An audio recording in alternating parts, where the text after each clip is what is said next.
खसी के हीर गे। मछरी खैमी की अंडा खैमी की खैमी खसी के हीर गे। अंडा खिला के चुमा ले तो माझी जी तोरा पीर गे। नया साल में खसी खिला के चुमा ले तो फिर गे। माझी जी तोरा अंडा खिला के चुमा ले तो फिर गे। अंडा खिला के चुमा ले तो माझी जी तोरा फिर गे।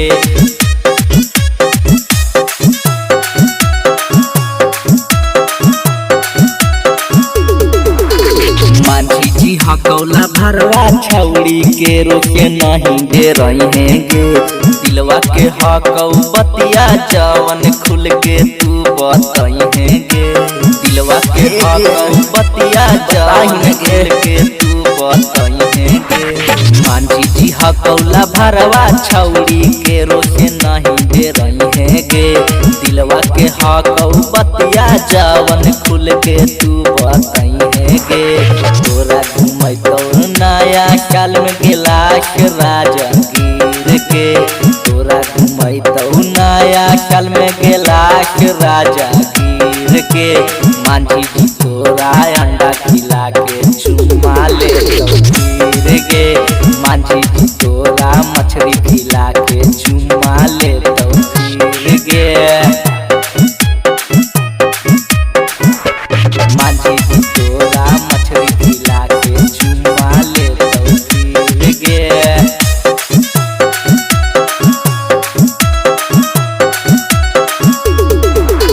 नया साल में माझी जी छौड़ी रखतौ तोरा खुश गे।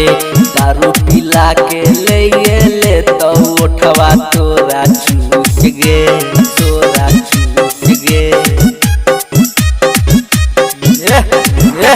नया साल में माझी जी छौड़ी रखतौ तोरा खुश गे।